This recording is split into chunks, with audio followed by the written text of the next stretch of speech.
Engrandecido seja o nome do Senhor. Estamos aí em mais uma edição Boas Novas.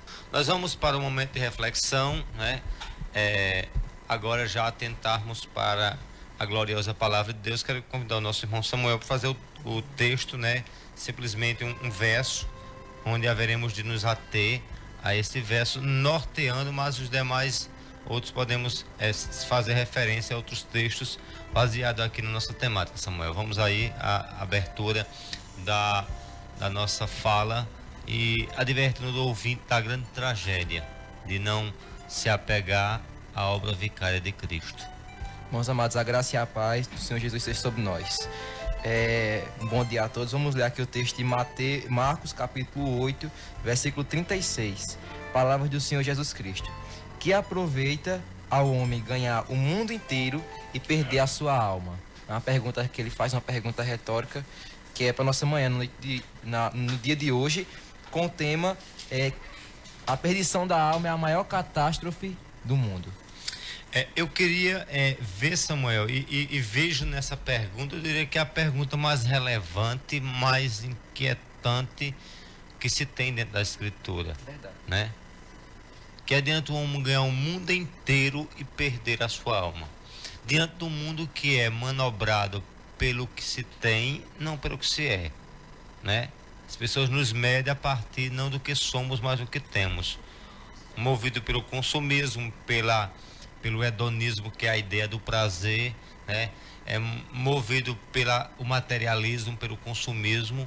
E aí o Senhor, ele vai de encontro a tudo isso e diz: olha, você pode ter tudo, mas se você não tem salvação, você não tem nada.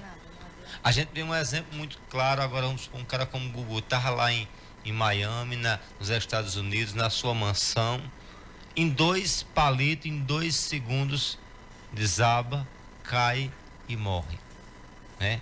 E aí eu queria que a gente tivesse advertindo, lembrando que é uma advertência que cabe ao rico, ao pobre, ao branco, ao preto, aí não importa, mas que você atente bem, que você está num lugar muito escorregadio. Se até então não se fez uma decisão, não reconheceu a sua miserabilidade de pecador e não reconheceu Cristo como Salvador e Senhor de sua vida, a gente quer ocupar esse momento precioso para advertir a você, como arauto da pregação do Evangelho, em dizer que desperte você, né? Seja alcançado pelo ato da graça e entenda que o lugar em que você se encontra é um lugar muito escorregadio, muito perigoso. Eu queria que o nosso irmão Samuel iniciasse com informações preliminares acerca disso, né? Acerca desse perigo, Samuel, acerca da necessidade de o homem compreender de que ele está realmente numa posição altamente de perigo e precisa entender isso para, consequentemente, abraçar a graça salvadora unicamente em Cristo Jesus. Mais uma vez, irmãos, bom dia, a graça e a paz do Senhor. Essa pergunta que o Senhor Jesus nos faz está num contexto muito especial, que ele está falando para os seus discípulos, para a multidão, sobre a questão do seguir. Quem quiser seguir a mim, tome sua cruz, né, que é assim mesmo, siga-me. Aquele que ganhar a sua vida, perdê-la, e aquele que perder a sua vida por causa de mim e do Evangelho, acha-la. Pois que adianta o homem ganhar o mundo inteiro e perder a sua alma? O que daria o homem pela sua alma? Então aqui o Senhor Jesus está dizendo o seguinte para a gente, que na verdade o que importa para o ser humano, para mim e para a sua vida, meu querido ouvinte, é onde sua alma vai repousar a eternidade. Nesse mundo terreno você vai conseguir, no máximo, se você tiver uma saúde muito boa, você vive uns 110 anos. Poucas pessoas chegam a essa idade, mas há uma eternidade. E diante dessa pergunta tão grande que Jesus nos faz, uma pergunta retórica, eu queria levar vocês a pensar comigo, e as irmãs também, e o pastor José Maria, a pensar o que acontece depois que morrermos. Certamente você já ouviu essa pergunta, já teve essa indagação. E muita gente já deu alguma resposta para você, e a gente quer trazer à luz da palavra de Deus. O que vai acontecer? O que a Bíblia fala sobre isso? A ciência nos fala que quando a gente morrer, não acontece mais nada. A gente vira pó e a gente não tem alma nem espírito, isso é besteiras da religião. Algumas pessoas também falam, alguns religiosos falam que quando a gente morrer, a gente volta a viver. A gente vai vivendo e fazendo boas obras, filantropia, caridade, até um dia chegarmos até ao céu. Outras religiões dizem que quando a gente morrer, pastor José Maria, a gente vai para um lugar intermediário entre o céu e a terra, onde vai ter que purgar nossos pecados, ou seja, limpar nossos pecados de após. Agora, a pergunta que nos resta, o que é que a palavra de Deus fala? Para onde é que nossa alma vai depois que ela morrer? Depois que nós morrermos, depois que nosso corpo físico se esvarie. Fala o seguinte, que o corpo, o físico volta para o pó e a alma volta para Deus que o deu. Lá em Gênesis a gente vê que Deus ele fez o homem da parte material do pó e a parte imaterial, o espírito, a alma, ele soprou, né? E diz que quando o homem morre, pastor José Maria, só como a título de introdução nessa temática tão relevante, fala que Hebreus 9:27 diz que nós enfrentaremos um juízo diante de Deus. Diz que nós seremos julgados por nossas obras, pelo que fazemos. Paulo vai dizer que importa que compareçamos ante o tribunal de Cristo. Toda aquela pessoa que viveu para si, viveu para o mundo, ajuntou riquezas para si, quando for colocar diante da salvação da alma, não valerá de nada. O salmista fala que a salvação da alma, o preço é caríssimo, ninguém pode pagar por ele. Mas aquele que confiou sua alma em Cristo, que perdeu a sua vida terrena e descansou nos méritos do Senhor Jesus Cristo, quando ele morreu na cruz do Calvário, esse encontrou a sua alma. Eu queria, Samuel, só fazer uma pausa aqui, depois você prossegue com o seu raciocínio, mas assim, eu queria lembrar, assim, diante das vertentes que você expôs aí rapidamente, vamos supor, do catolicismo que vai para o purgatório, do espiritismo que tem que via obras e méritos humanos alcançar a reencarnação, né?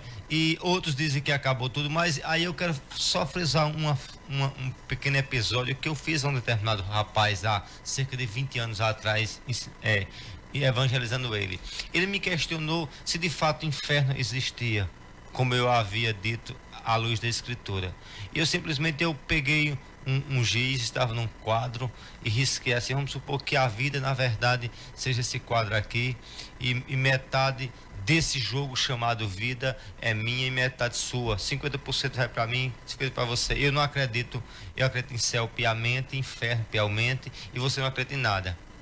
E vamos fazer a roleta da vida. Vamos pegar todas as fichas suas e você vai apostar na aniquilação total. Não existe nada, acabou. É igual um animal que morre e dissolve. E eu fico com a Bíblia, que diz que existe céu e que existe inferno. Céu para quem reconhece Cristo, inferno para quem o rejeita. Morre eu e morre você. E na sua tese estará certo. Acabou. Eu vou perder alguma coisa? Ele disse, não. Digo, mas a mesma porcentagem que tem para você, tem para mim. E nesse 50% vindo para cá, como é que fica aí? Você vai perder alguma coisa? Ele disse, tudo, a eternidade. E aí eu acho muito arriscado. E eu digo a você que minhas fichas não é 50% acerca disso, mas é 100%. Mas porventura você aí que tem essa dúvida, mesmo assim eu faço desafio a você, é muito escorregadio. Desafio esse que eu fiz na cadeia de Sumé aqui, ao pregar. E dizia às pessoas, nenhum de vocês quer brincar aqui de roleta russa, que é onde se coloca num tambor de um revólver 6, como é que diz? Uma bala em 6 opções. Digo, por que vocês não querem brincar de roleta? Porque é arriscado. Eu digo aqui a você, essa porcentagem, se fosse menos de 1%, Samuel, seria ainda arriscado. E eu digo aqui a você, para mim a luz desse tudo não é 1%, é 100% do que inferno e céu existe. Agora, se você quer comprovar, que vá comprovar. Agora, lembre-se de uma verdade, que a vida, ela só tem, na verdade, a passagem de ida e não tem de volta. Reconheça isso.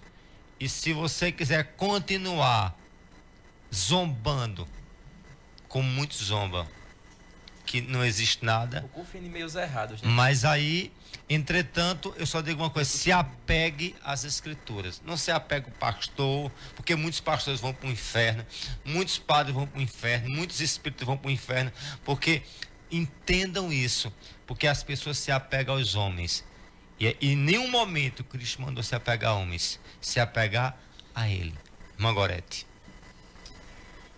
A paz do Senhor para todos os ouvintes, você que está ouvindo aí via internet também, Deus continue abençoando a vida de vocês. Eu estava aqui ouvindo os irmãos falar E nesta manhã, Deus preparou, eu fico olhando assim como Deus trabalha, porque tem pessoas, vou falar bem rápido, tem pessoas que dizem assim, eita, Gorete, o programa hoje foi difícil. Acho que vocês entendem o que eu estou falando, né? O programa foi difícil. Aí, como as pessoas acham que tem programa difícil, aí Deus vai e prepara, assim, duas pessoas, igual eu e a irmã Marlene, não estamos aqui fazendo acepção, mas tem pessoas que entendem o linguajar da gente e com dificuldade de aprender, de ouvir, né? Entender o linguajar de vocês. Então, Deus sabendo dessas coisas, Deus vai e prepara. Eu fico só olhando, o trabalhar de Deus é lindo, né? Mas, assim, é uma palavra muito séria, né? Nessa manhã, se vocês parassem para ouvir, eu aconselho a você a ouvir e colocar em prática, porque é uma palavra verdadeira, é a palavra de Deus. E assim como o pastor disse que existe o céu e existe o inferno, a palavra aqui em Lucas, no capítulo 12, tem uma parábola aqui que fala de o rico e insensato. Esse homem, ele tinha ganhado, assim, ele tinha plantado, tinha colhido, né? Tinha colhido, ele tinha muito, ele granjeou tanto que ele disse assim, eu não sei nem o que é que eu vou fazer com tanto que eu tenho. E ele estava ali bem descansado, aí ele chegou até a dizer, olha minha alma, come, folga-te, regala-te, né? Porque eu tenho muitos bens. E Deus ouvindo, conhecendo o pensamento, Deus disse assim, no versículo 20 diz assim, mas Deus lhe disse, louco, esta noite te pedirão a tua alma e o que tu tens preparado, para quem será? Então que nesta manhã você faça uma reflexão e que você tenha convicção verdadeiramente para onde você está indo depois que você partir daqui. É, irmã Marlene? Exatamente. Amém. Eu também saúdo a todos com a paz do Senhor. Isso é muito importante o que estamos tratando aqui nesta manhã, porque como o pastor já disse aqui, há um perigo muito grande, porque tem pessoas, a gente evangelizando, a gente passa por muitas situações, né? E a gente escuta muitas coisas. E tem pessoas que dizem que crê no céu e não crê no inferno. Acha que o inferno é uma brincadeira, é um conto de fadas, um conto de carochinha, né? O inferno. Muitos dizem mesmo, Samuel, que o inferno é aqui. E estão longe né, daquilo que realmente significa o inferno, o perigo que é. E as pessoas, elas têm que começarem a enxergar essa verdade e, como Gorete disse, colocar em prática, porque Samuel também já disse aqui, temos uma alma, né? Essa alma um dia vai estar perante Deus. E esse texto que Gorete, eu estava até com ele em mente, que é muito forte quando diz, né? Quando a gente, como o pastor diz, estamos tão pegados a essas coisas dessa terra. Aquele homem não achava que um dia está de frente com Deus, com o dono da sua alma, né? Vai prestar contas. Ele achava que poderia ter o controle da vida, né? Eu tenho para muitos anos. E se morrer hoje? Se sua alma for pedida hoje, o que você tem preparado? Como é que você vai estar diante de Deus? Para uma eternidade, para uma coisa que não vai ter mais volta. Está lá, é eterno. Por isso que o texto, irmã Marlene, do Evangelho de Lucas, capítulo 20, capítulo 12, verso 20, esse que vocês estão mencionando, é bem claro onde a expressão diz louco, né? Insensato. Não é uma pessoa simplesmente assim que não tinha o juízo, mas é um insensato. Vocês são tão assim, se acham tão sábios, mas na verdade são loucos. Por quê? Estão negligenciando o divisor de águas, que é essa pergunta que foi feita aqui, que adianta o homem ganhar o mundo inteiro e perder sua alma? Ou seja, o mundo inteiro não tem validade, diante de um lugar na eternidade, nos céus, né? Aí as pessoas que não chegam nem a galgar o mundo inteiro e negam isso por um carnaval, por uma coisa, achando eles que fazendo e olha pra gente e diz, vocês são idiotas, um cabo como Samuel jovem, vocês aí estão perdendo a vida. Eles que de fato estão desperdiçando. É o que Jesus diz aqui, né? Estamos uma eternidade frente, né? Porque é isso que a gente tem que saber. Lembre de uma coisa, nós estamos num jogo 100 anos no máximo, como disse Samuel, frente a uma eternidade. O que é uma eternidade? É uma coisa que não tem expressão de eu medir o tempo, porque de fato é eterna. Ah, pastor, não agradece. Não tem problema. Não tem, né? Não tem problema, na verdade, nesse sentido, porque as pessoas, Samuel, é uma questão que diz respeito a eles. Só que, entretanto, assim, eles vão arcar com suas consequências. E nós somos, na verdade, fruto das nossas escolhas. Né? O que estamos aqui nessa terra é uma passagem. E aí o texto volta, louco, hoje, olha a marcação do tempo. Porque a gente pensa que nossa prestação de conta não vai ser daqui a 10 anos, não. Pode ser hoje. Pode ser a qualquer momento. Essa voz de Deus pode brandar no meio do teu coração. Hoje, Zé Maria, tu vai se encontrar com o Senhor. Aí lá o pessoal acha que vai mostrar a carteira de membro, batistério católico. Não, ele não vai querer saber nada disso. Ele não vai querer saber nada. Ele quer saber, você foi remido, lavado, transformado. Você era um servo. E aí, na verdade, assim, ele mais do que ninguém nos conhece. E toda máscara minha e sua cairá diante dele. Margorete. Aqui nessa passagem de Lucas, capítulo 16, é outra parábola também. As pessoas confiam muito, às vezes a gente conversando assim, confia muito que quando morrer vai para o purgatório, de lá vai sair, né, preparado para ir para a glória, né? Mas aqui nessa parábola, que você leia nesta manhã, aí na sua casa, no capítulo 16 de Lucas, a parábola diz, aqui fala do rico e Lázaro, diz que esses dois morreram. Esse rico foi pro inferno, vou dizer assim, pro inferno, eu vou falar a palavra bem clara, foi pro inferno. Não e tem Lázaro outra, foi pro irmã. seio de Abraão. Né? Lázaro foi para um lugar bom. E ele vendo, né, que Lázaro estava naquele lugar, no seio de Abraão, o rico, ele pediu que mandasse Lázaro ir lá molhar. Para aliviar, que ele estava em tormento. Mas o versículo aqui diz, o versículo 26 do capítulo 16, o 26 diz assim: e além disso, está posto um grande abismo entre nós e vós, de sorte que os que quiserem passarem daqui para vós não poderá, e nem tampouco os de lá para cá. É verdade. Então, tem que ser hoje, agora. E escute bem, há um grande abismo. E a Bíblia deixa bem claro, né, em Hebreus, que o homem está ordenado a morrer apenas uma vez. Vindo disso, depois do que? O juízo. É assim, se vocês querem zombar e dizer, ridicularizar do que a gente está dizendo, é um problema, como eu já disse, de vocês. Agora, qual é a minha obrigação? Falar. É falar. Qual a obrigação? É gastar saliva, é gastar recurso aqui na Rádio Cidade, avisar vocês como arauto da palavra. Qual a obrigação realmente do proclamador do evangelho? É falar. A própria palavra diz, quer ouça ou quer deixe de ouvir. Né? Entendeu? É assim, o nosso ideal é aquilo que Noé fez, foi um pregoeiro. E a Bíblia diz, assim como foi nos dias de Noé, assim será na vida do Filho do Homem. Comiam, bebiam, casavam e davam-se em casamento. Vivia em orgia sexual, vivia em toda sorte de promiscuidade, de toda carnalidade. Mas até um dia em que o Senhor entrou, trouxe Noé para a arca, fechou a porta da graça, um dia vai fechar.